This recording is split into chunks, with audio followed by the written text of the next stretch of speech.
Episodes like today's are kind of difficult to talk about, really, because not much of any real significance happens long term here, with really one very debatable exception. So it's like, well, I mean, maybe, kinda, I don't know. So I don't have much arc-wise to talk about. And it isn't a bad episode, so I don't have much to talk about in terms of construction of episodes or literary tropes. So I'm left with nothing to talk about. That's it, the end of the episode, bye! No, I kid. I am going to be talking a little bit about the construction of this episode, but that is kind of all I've got. Let's go down my notes here. So, first of all, I do like, once again, the usage of continuity as a strong literary tool. We are seeing, quite literally, the effects of Kosh's decision still, 2 episodes later. Now, that may sound like a weird thing. Again, a lot of the things I talk about and praise Babylon 5 for have become a little bit more normal in modern television as of now, in the year 2016, for those of you watching this in the year 2052. But where television has gotten much different, I'm sure.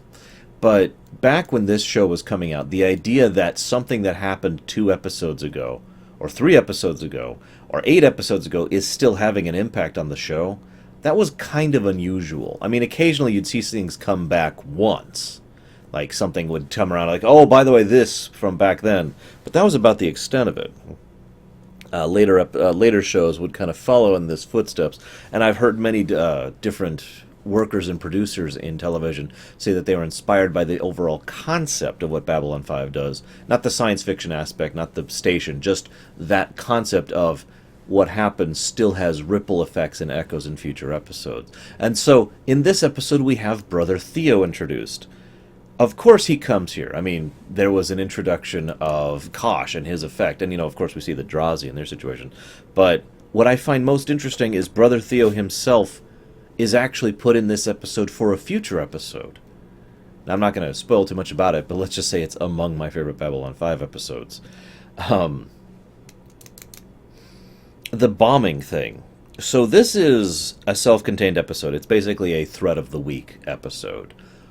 2 thoughts about that. First of all, I'm a little surprised at how much better this episode is than most of the Season 1 Threat of the Week episodes. And yet at the same time I'm not. It's not an absolute constant, but one thing that tends to be very true in television is the first season may or may not be any good, but the second season is better and the third season is better. And usually that tapers off at about the 3rd season, and after that it gets more debatable. The general idea is you can usually presume the same people are going to work on a show for about 3 years. After that, people start thinking about moving around, working on another show, being promoted, being demoted, leaving the business entirely, etc. This actually goes for game development as well, by the way. The 3-year is a nice average range for most people to still be working on the same project. Why is that relevant? Because it means they've had 3 years to get better, to practice, to have experience. So usually by the time about you hit the 3rd season or the 3rd year of development, which is usually the 2nd game in a series, you start to see a noticeable increase in quality because they know what they're doing more. They have that experience, they have that backing. They actually have a much better connection with what they're trying to accomplish with whatever it is they're pushing out. Now, of course, after that, what happens is just completely thrown in the air. Again, a lot of people can leave the show, which can either make the show get even better or even worse, as the case may be, or maybe it's handed off to a different company entirely, or maybe the show gets canceled.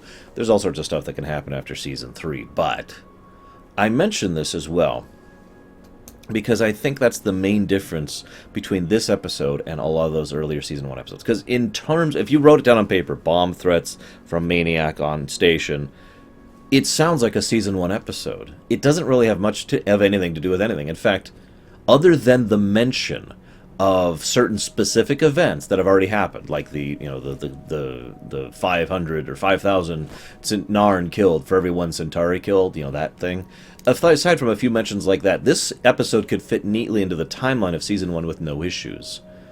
But it doesn't. It fits here because the overall quality of it is noticeably higher. The villain is better presented, the threat is better presented, there's better foreshadowing, there's better directing, the music does a better job of maintaining tension, the actors do a better job of actually feeling like they're in an emergency situation.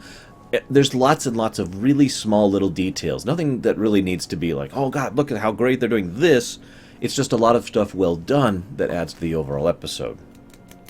Second thing I want to comment on this is, I'm amazed this station hasn't had bomb threats before now. I mean, God's sakes, Babylon 5 is a hotbed for so many different kinds of problems. I don't even know how to summarize that. There's so many that could go wrong. I mean, good lord. So I want to mention something. I'm going to butcher this gentleman's name. I actually brought up his page just so I can read it straight from his page, because I'm terrible. So give me just a moment here. I don't know how to pronounce this, but Kiri Hiroyuki Tagawa. I hope I'm saying that right. I actually have a decent amount of respect for the man. He's a pretty good actor. He's been in a lot of things over the years. Some of you may recognize him from Star Trek. Some of you may recognize him from Heroes. He, of course, is here in Babylon 5. Being completely honest, though, I most remember him from the Mortal Kombat movie. He's been in a decent amount of stuff, though, is what I'm trying to say. And my first thought, I don't think I noticed this the last time I watched Babylon 5, because my first thought here was like, oh my god, it's Shang Tsung in the middle of the thing. Clearly he's the bomber. Yes, I know, it's typecasting against evil sorcerers. I'm sorry, I don't mean to be so horrible. So, I like how Leneer lies in this episode. I know that sounds strange, but it's a subtle little point that shows that Leneer is slowly starting to move out of the more rigid thinking of the Minbari in general. He does later admit he'll have to, have penance for doing it, but the fact that he's willing to lie when no one's honor is on the line, when he's not defending someone else's honor, or when he's not defending another family's honor, is a fairly big deal. On top of that, it's a very, very subtle callback. This is an episode in which Leneer is willing to lie. And we've already established it's been a big thing twice, actually, that Leneer is willing to lie for the sake of someone else. And who did he do that for the first time? It was for Londo. I wish I had more to say about the Londo-Leneer thing in this episode. I will give huge props to the directing of the second bombing. On first and second glance, there's Delenn, obvious because she's talking in there. Leneer, obvious because he's been the focus of attention, and a few other officials in the background. You barely notice because no attention is pulled to the fact that that's Londo right behind them, and Leneer physically grabbing him and flinging him forward just in time to not make it through himself is a great scene, very well presented. And then afterwards, the shot is presented, it's blocked in such a way that it's much more obvious now that that's Londo. So if you didn't catch it during the fling, now it's like, oh. And then Londo flips out. You've got to help him. You've got to give him the best medical care possible. He saved my life. I've talked before about Londo, and I could talk at length about Londo as a character. I feel this episode is a really good cross-section of one aspect of his personality. Now, this is going to sound a little zen, so forgive me, but I've always felt that Londo has the perspective that what is, and what everything else is not. Let me explain a little bit what that means. The things that Londo truly cares about are. They're unmovable. They're unchanging. There are a few things he cares about. We've seen this throughout the series so far. We've seen several aspects of him caring about friendship with Garibaldi, about his connections to the past, about his old friend who he had to end up killing, and so forth and so on. There's several things that he cares about. Those things are. Everything else can go burn when it comes to, if they come into contest with it. It's the things that are that matter. Everything else doesn't really matter at that point. He's willing to lie, cheat, steal. None of that actually affects him. It all just flows off him. It's all just part of the job.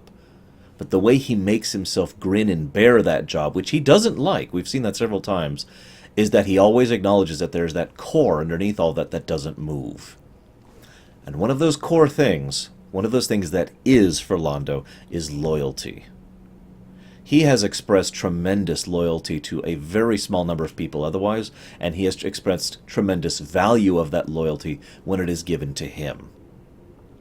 He and Leneer have already had some good connections in the past, and there's the implication the two have gotten along fairly well after that incident. Leneer saved his life without hesitation or without thinking about it. And at no point does Londo joke about how, oh, I totally wouldn't have done this for you. He never says it outright, but the implication is very clear. If the situation was actually reversed, Londo would have no hesitation about saving Leneer's life. And he knows that if Londo was unconscious, Leneer would be there for him, just like Londo's trying to be there for him now. That is real loyalty. Something he really values. And at no point does it come across as tongue-in-cheek or paying lip service or playing at politics, trying to put on a good face. Oh, I have to show gratitude. No, he is genuinely interested in trying to help Leneer. I like that. The joke he tells is great, by the way. For those of you not watching this episode or who don't remember it, or not rewatching it, I'm going to paraphrase a bit here. How many Centauri does it take to change a light bulb? 1. But back in the grand old days, you could have hundreds of servants changing thousands of light bulbs at the merest whim of our... it's great. I love the joke. And that's another thing. Londo has like 2 modes. If his bullcrap switch is turned on, just about everything he says is a lie or a misdirection. But when that switch gets turned off, he is an astonishingly honest person. It's a weird dichotomy, but it makes sense. Remember his duty speech that he kept giving. When it is your duty to always be on the job, to always be working for the greater good of the Republic. I've often felt that Londo justifies a lot of what he does the same way a lot of us do. It's just my job. In fact, that's funny because it ties into this episode's overall theme with the main villain. It was nothing personal. It's just a sign of the times. Let me check my notes here really quick, just a second. The bomber. Several times they drop hints, and they keep saying this phrase. 9 times out of 10, there's some statement. They keep trying to figure out what the statement is. They keep trying to figure out what the message is. And the episode kind of makes you think, and they even say flat out that the message is fear, that everyone must understand what fear is. And yet, it's left there for you to decide for yourself if that was the message, or if this was the 10th time. The 10% chance that there was no message, no political motive, no otherwise backing, just a nut trying to hurt things because he can. This is someone who lost his mind, or was always deranged, we don't know, and who decided to just start bombing places. What I find most disturbing is how close he came to actually doing significant damage to the station, like possibly destroying the station. That's kind of not saying a lot for the security of this station, if I'm being honest. I know. I get it. I really do. It's difficult, if not impossible, to regulate a station like this, as long as you're leaving it open to the public. Gotta add that asterisk. I'll leave that little thought just burning in the back of your mind. I guess that's all I have to say about that and that. But I do have one last little tidbit of things to talk about. The scene where G'Kar and Londo see each other in the elevator is in great contrast to the earlier scene. Earlier, we saw their politics on display. G'Kar ranting irrationally about how irrational that the Centauri are. Londo ranting irrationally about how irrational the Narn are, and the two of them just Most of that was fluff. Most of that was bravado. Most of that was politics. When the two meet each other in the elevator for that first time, you see the real people right there. You see fear, you see pain, you see anger.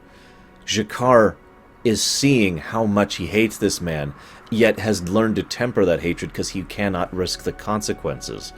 Londo is afraid, not only for his life, but for what the future holds. And of course, Londo does feel guilt for what has happened. He does regret what has happened. He, the actual person, not the politician, not the face, not that outfit he puts on for work. The actual person feels guilt for what happened, does not want it to be repeated, does not want to be a part of it. And all of that plays off in a scene with no dialogue as the two interact with each other. And then finally Londo says, "Oh, never mind, they'll get another one." Then the bomb goes off. After that is a scene that is surprisingly brilliant. It's a scene in which at first you think G'Kar has lost it, and in some ways the scene could be seen as a way of confirming that G'Kar was behind the bombings, but he's not. I mean, we know this. He's just giddy at the thought that he gets to enjoy watching Londo die without the consequences attached to that. And it's almost silly as Londo's like, "Can anyone hear me?" And G'Kar's like, "I hear you." It's a funny scene, but it's also brilliant in its weird complexity. I don't even know how to properly explain it. What we have here is Londo, who has finally discovered what it's like to be a small fish in a big pond. He has just remembered what fear really is like. But G'Kar has no fear at this point. He has fear of retaliation, but that doesn't apply in this situation. G'Kar is how Londo was when Mr. Morden showed up. G'Kar is at his worst. His people crushed, his power gone, his status on the station barely existent. He finds himself in a position where he effectively has almost nothing to lose. And I only say almost because he knows that if he were to do something rash, it would cost the lives of other Narn. That's the only thing he has left to lose, that final ray of grip. You know, if he were to lose himself, others would pay the price for his actions. But yet, in that turbolift, all there is the fact that, oh, you're going to die and I'm going to get to watch. Personally, I do think G'Kar was knocked a little silly, too, in addition to that. But the way they blocked the scene, and Andreas Katsula, excuse me, I'm probably still saying it wrong, does a great job. Because every now and again the camera just cuts back to G'Kar, who's just watching. And his expression and his body movements, they're subtle, but it's brilliant as he's just like clearly, utterly amused as Londo's like, "We've got to get out of here, we've got to check this, it's warm, maybe if we work together." And I have to finally give the episode credit, because just about any other show would have had this be two enemies must work together against a common foe. I mean, that's an extremely common trope. The enemy mine is what I usually think of that as. The enemy mine trope. Oh no, we must work together. It's the only way to survive. This episode says, no, I'd rather just sit here. and I love it because you could hear the joy in G'Kar's voice as Londo's like, "We must work together," and G'Kar just says, "No, no. I'm not going to work together. I don't have to. I'm just going to sit here and die." And then, of course, you know, the rescue finally comes. And G'Kar immediately is like, "No!" It's like the first thing out of his mouth. "No!" Because he recognizes it. And Londo's like, "Ah, ha, ha, ha, ha." It is very funny to me, because this episode does one other thing that's interesting with these two characters. It shows how alike they both are, really. Think about it. These are two people who have been forced to play politics in a way that they don't personally really agree with it. We haven't seen a lot of G'Kar's side of that. We have seen bits and pieces of it, and I don't feel like it's spoiling that we will see more of the real G'Kar in the future, the person underneath the uniform. We've already seen a lot of Londo, the person underneath the uniform. And we see that both of them are men of convictions and men who really truly believe in what is and are willing to bypass everything else for what is, for what truly matters to them. We also see in both of them a party line almost of hatred for the other. Whatever personal vendettas they have, most of them are professional, not personal. So I shouldn't even say it that way. For the most part, both men are doing what is expected of them. And we know that there was the possibility of friendship there. We saw just a glimmer of it. And we saw in Londo's eyes, great acting by Peter Jurasik, we saw in Londo's eyes as he watched that potential friendship die, knowing that he had consigned those Narn to death back when G'Kar was offering a drink to him. You remember that scene? That was a great scene. It actually makes me weep. These two could be very fast friends if given a chance. But that's not the way of the universe, is it? Sorry for the short episode. Again, I don't have much to talk about. I talked about the construction of the episode a bit. And, you know, laying building blocks for the future. Brother Theo is now here and will be present in the future, and, you know, blah, blah, blah. Otherwise, I don't actually have much to share. So I guess I will be seeing you guys next time.